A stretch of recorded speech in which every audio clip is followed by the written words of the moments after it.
So, in just a few hours, the Pentagon will provide an update on Operation Epic Fury as President Trump reveals a ceasefire between Iran has now been reached. The commander-in-chief posting in part, quote, "I agree to suspend the bombing and attack of Iran for a period of 2 weeks. This will be a double-sided ceasefire. The reason for doing so is that we have already met and exceeded all military objectives and are very far along with a definitive agreement concerning long-term peace with Iran and peace in the Middle East. We received a 10-point proposal from Iran and believe it is a workable basis on which to negotiate."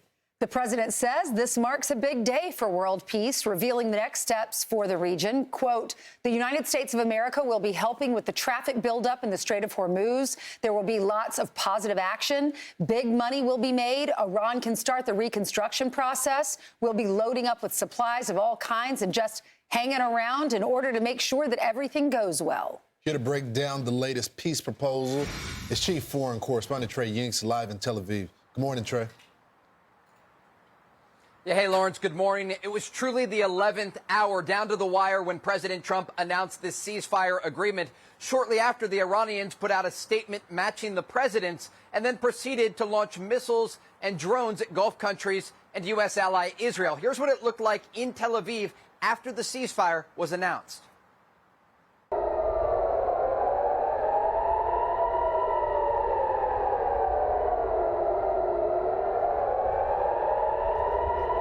What you just saw there was an Iranian ballistic missile with a cluster warhead, those bomblets raining down on Israel's second largest city of Tel Aviv. This came after the ceasefire was announced by President Trump and an indication that it will take time to get this agreement in place.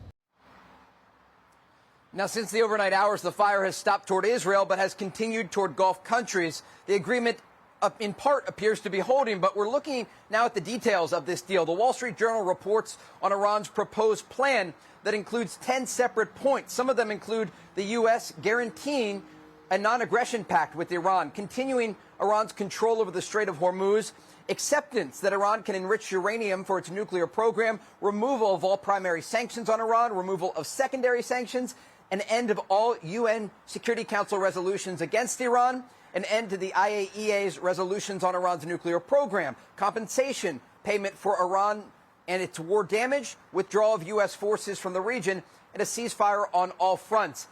Those are a number of points that are not going to be reached, and the next 2 weeks are going to be critical as negotiators try to hammer this out. Now, Israel's Prime Minister Benjamin Netanyahu posted a statement on X overnight agreeing with the president about the ceasefire, saying Israel also supports the U.S. effort to ensure that Iran no longer poses a nuclear, missile, and terror threat to America, Israel, Iran's Arab neighbors, and the world. The 2-week ceasefire does not include Lebanon. We're also getting a look inside of Iran today, where pro-government demonstrators gathered and chanted in the streets of the Iranian capital here in Tehran. They chanted "Death to America, death to Israel." They were burning U.S. flags and chanting victory in the aftermath of this nearly 40-day war that erupted in the region with the beginning of Operation Epic Fury. So right now, the entire world looking at this 2 weeks to see if some of these details can be worked out for a ceasefire agreement. But it is a delicate moment in the region and a lot of moving parts. Guys? Trey, so you obviously were reporting there on strikes that were still coming into Israel. There are reports that strikes are still happening in the region. What can you tell us about that? Yeah, this morning there were reports of explosions on 2 Iranian islands and at least 1 oil facility off the coast of Iran, an indication that the United States or Israel is still conducting airstrikes against the Iranian regime. But it also comes amid new incoming fire toward Gulf countries. Both Kuwait and the UAE have reported dozens of ceasefire violations. We're talking about drones and missiles being launched over the Persian Gulf toward these countries. And so it raises questions about if this ceasefire is actually in place, if this is an issue of getting the command down to some of these lower IRGC officials in the south of the country. But what we have seen in the aftermath of that announcement by President Trump is a variety of ceasefire violations by the Iranians that has included ballistic missile fire toward Israel and drone and cruise missile attacks toward Gulf countries. So, Trey, speak to the enriched uranium. It still remains a key issue in all of this. What are you hearing? Yeah, I've been talking with Israeli officials this morning, and they have been relatively quiet, simply responding, we need to get the job done. They raise a lot of questions about Iran's enriched uranium and questions about if this will be able to be addressed at the negotiating table.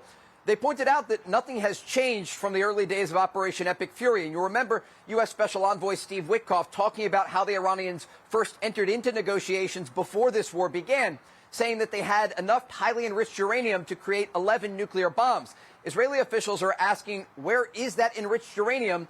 And if the United States believes that as a result of these 2 weeks, they'll be able to get a deal that addresses this nuclear threat. One official said, we don't want Iran to turn into North Korea.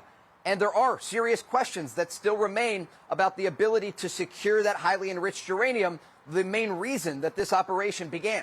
Trey, there are two things in the 10-point proposal that are really the biggest red flags, according to all the articles I've read and according to us.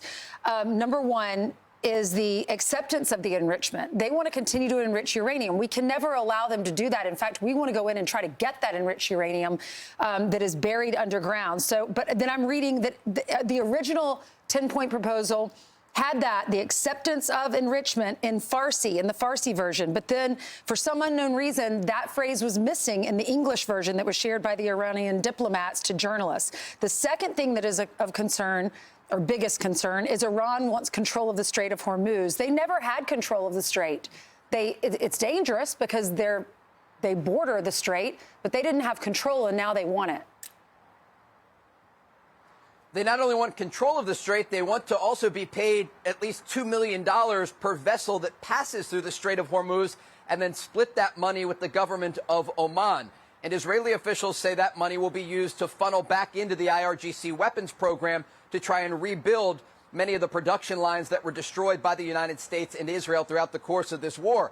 And so the bottom line here is that this isn't over. It is a 2-week ceasefire. And the question remains if the Iranians will be willing to make a good faith deal that addresses all of these issues. But when you look at that 10-point proposal by the Iranians, there are a variety of issues that simply aren't going to happen. Not only red lines for the United States, but for the entire world. There's no scenario in which the U.S. military is going to withdraw completely from the Middle East. There are a variety of bases where U.S. soldiers remain. And if that were to take place, it would give the Iranians the ability and flexibility to rebuild their military and nuclear programs and then pose a threat to U.S. forces if they ever return to the region and allies across the Middle East. And so there are a lot of very serious questions here. The positive in all of this is that there are no missiles soaring through the skies of Israel, at least at this moment. But there are serious questions about the future of this agreement and if the Iranians have changed their tune at the negotiating table and if this is going to actually hold. All right, great reporting down there, Trey. Thanks, Trey. Glad you don't have to wear a helmet today or worry about the missiles. Hopefully this will hold at least for 2 weeks. Thank you, Trey.